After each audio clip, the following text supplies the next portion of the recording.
BNP চুরি মেরে উড়িয়ে দেওয়ার দল না। বিএনপি প্রমাণ করেছে এই দেশে বাংলাদেশের মানুষের হৃদয়ের গভীরে যে দলের শিকড় অনেক শক্তভাবে জোর হয়ে আছে, সেই দলটির নাম হচ্ছে বিএনপি, বাংলাদেশ জাতীয়তাবাদী দল। এটাকে চুরি দিয়ে টোকা দিয়ে এত সহজে কোনো কিছু করা যাবে না।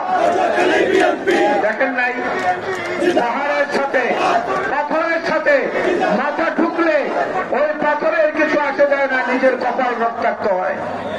সুতরাং বিএনপির সঙ্গে মাথা ঠোকাঠুকি করতে আসবেন না, শুধু শুধু নিজেদের কপাল রক্তাক্ত হবে, বিএনপির কোনো কিছু ইনশাল্লাহ হবে না। আগামী নির্বাচন যত উচ্ছ্বাস আমরা দেখাই না কেন, আগামী নির্বাচন বিএনপির জন্য সবচেয়ে কঠিন পরীক্ষার নির্বাচন। দয়া করে এই কথাটা মনে রাখবেন।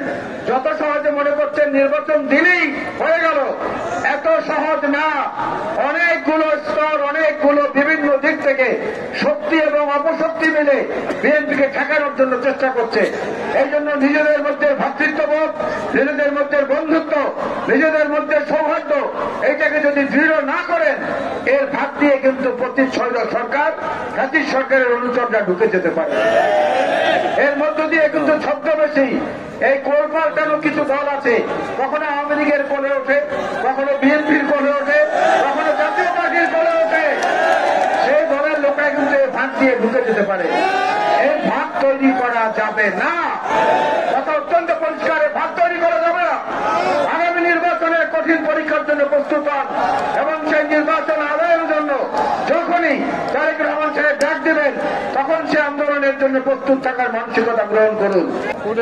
আমরা যে যত বড় পদের অধিকারী হই না কেন, যে যত বড় নিজেকে অহংকারী মনে করি না কেন, যে নিজে যত বড় শক্তিশালী কিংবা জনপ্রিয় কিংবা অর্থশালী কিংবা অন্য কোনো বিষয়ে নিজেকে বড় মনে করি, কোনো লাভ নাই। আমার পেছন থেকে যদি বিএনপির সাইনবোর্ডটা সরে যায়, বিএনপির পরিচয়টা সরে যায়, বাজারে আমার 10 টাকা মূল্য কেউ দেবে না। এই কথাটা দয়া করে উপস্থিত অনুপস্থিত সবাই মনে রাখবেন। যদি মনে না রাখেন, যার যার পরিণতি তার তার ভোগ করতে হবে।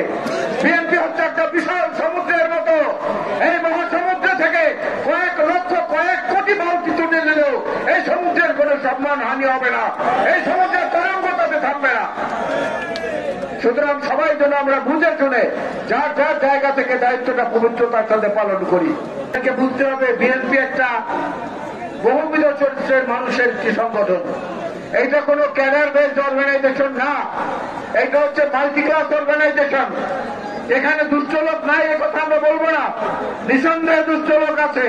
তাদের দুষ্টমির কারণে, তাদের অনৈতিক কাজের কারণে গত 7 মাসে 1,500-এর উপরে নেতাকর্মীকে আমরা বহিষ্কার করেছি। আমাদের বহু নেতাকর্মীকে আইন শৃঙ্খলা বাহিনী গ্রেপ্তার করেছে। আমাদের কুমিল্লার যুব দলের এক নেতাকে যৌথ বাহিনীর হাতে গ্রেপ্তার হওয়ার সময় সে নিহত হয়েছে। আমরা একটা প্রতিবাদ মিছিল করি নাই। কেন করি নাই? এই সরকার হচ্ছে ছাত্র জনতার সমর্থনের সরকার। এই সরকার হচ্ছে বাংলাদেশের সকল শ্রেণী পেশার মানুষের সমর্থনের সরকার। এই সরকারকে বিরক্ত করা আমাদের সবার বিরুদ্ধ, বরং তাকে সহায়তা করা আমাদের দায়িত্ব। এই ধানিষ্ঠিক হচ্ছে আল্লাহর বিশেষ রহমতপ্রাপ্ত একটা প্রতীক, যেটা মানুষের পক্ষে তৈরি করা সম্ভব না। আমরা সেই প্রতীকের অধিকারী। সুতরাং আমরা মহান আল্লাহ রাব্বুল আলামিনের উপরে দৃঢ় আস্থা এবং বিশ্বাস রাখি। এই সংবিধানে বিসমিল্লাহির রহমানির রহিম সংযোজন করেছে বিএনপি। এই সংবিধানে পরম করুণাময় আল্লাহর নামে শুরু করছি, এই বাক্য সংযোজন করেছে বিএনপি। বিএনপি বলেছে সংখ্যাগরিষ্ঠ মানুষের ধর্ম রক্ষার জন্য যথাযথ সম্মান দিয়ে অন্যান্য মানুষের ধর্মীয় স্বাধীনতা পালন করার জন্য। আর কোন দলের গণতন্ত্রে এটা পাবেন না।